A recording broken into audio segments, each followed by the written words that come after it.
Okay, right. Let's open up the New Look Guardian. Bom, ba-dum. More colour. Bernie Sanders writes in the Guardian, "Let's wrench power back from the billionaires." Now, I imagine this hasn't been up long, so there aren't many. I mean, the most thumbed up thing is only 95 thumbs up, so I think it'll develop more. I'll just give you the top one, just because that's what I normally do. "Love you, Bernie. In a sea of absolute shit, you're a life raft of hope and a beacon of decency." I think I'll probably stay being the top one.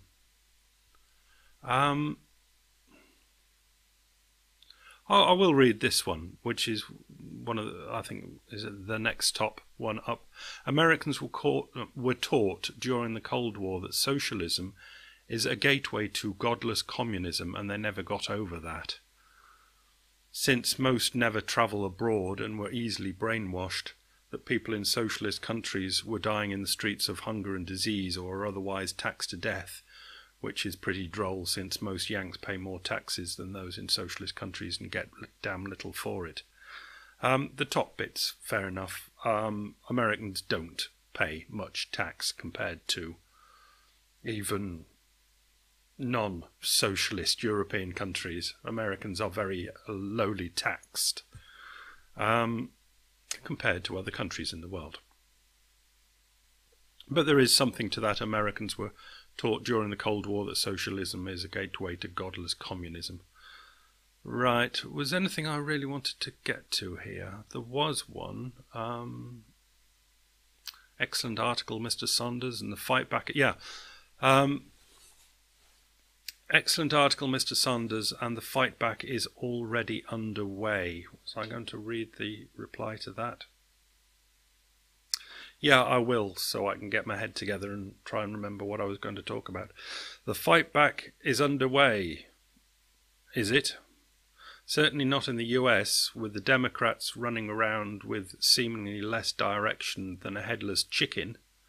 Yes, Bernie is right, and yes, Trump is the definition of disgusting, but are we any closer to understanding what the Democrats stand for than we were in November 2016? I don't think so. And Labour here in Australia, even in the face of the worst government we've had in decades, is still nothing more than pathetic talking point reactionary. Opinion poll-driven, patronising set of gutless and spineless sycophants. "What do we want?" the crowd cries. "We're not sure, but if you tell us, we'll demand that they give it to you," said the principled socialists. So who is it that is fighting back? And it was after that I gave it a little thought and thought that the main ones we can talk about, the UK and the US, we've had Tony Blair in the last 40 years, and we've had, let's say, Obama. Clinton, slightly different. And Obama and Blair were really pretty much of the same, but with a nicer sort of smile that goes along with it. And what I think I want to say is that we can go back to 1918, and the problems were there. Yeah, I'll leave it at that. The problems were there. But the First World War came in and, well, go down 110 years, 2008, the problems were there. First World War interrupts it, and we get to concentrate on the First World War. The problems arose again between the wars, and the Second World War stopped us thinking about them. After the Second World War, things were different, but it could have been plainly down to just the destruction that was caused. But I think there was mental destruction caused where, oh, no tea, where so many people were so perturbed in their heads that the normal run of thinking was perturbed for 30 years after the Second World War, which takes us up to 40 years ago, 1975, 1978.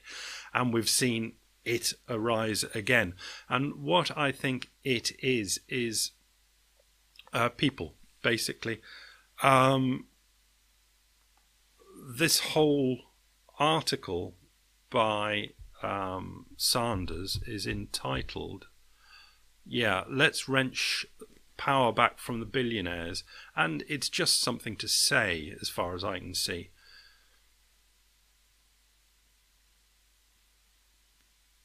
Anybody can see that there's something wrong. Anybody can see that there are loads of things wrong. All people can see problems.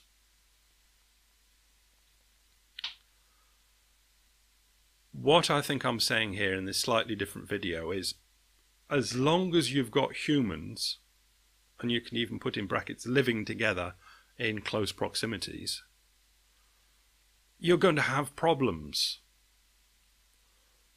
What I'm saying is that this will never end. It has always been. And there was one small window after the Second World War where things just happened to be seemingly better financially and psychologically. But we are now back to being human beings, too much squashed together, too many human beings in a world or in a place or in a town or in a village or anywhere. There are just too many human beings.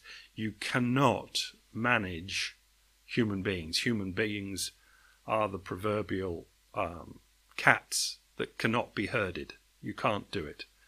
And Bernie can go on this one about having a go at billionaires.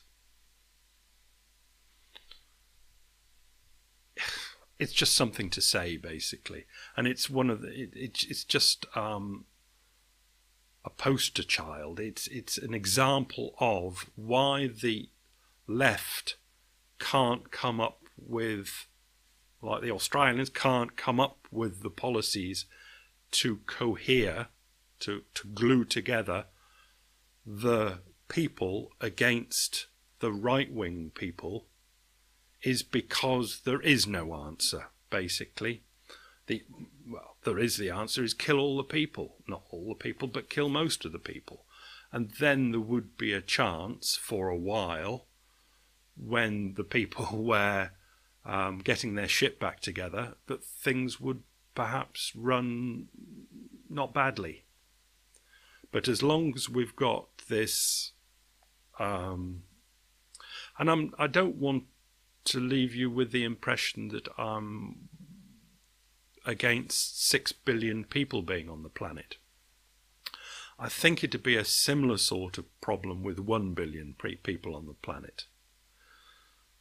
It's just people. People are the problem. You must have noticed it in your normal everyday life for all your life. It's people that are the problem. And this whole blah blah about right-wing and left-wing politicians and how they're going to sort people out is just ongoing nonsense. And it really is not worth getting worked up about. Yeah, I think that's about the size of it for a Monday morning.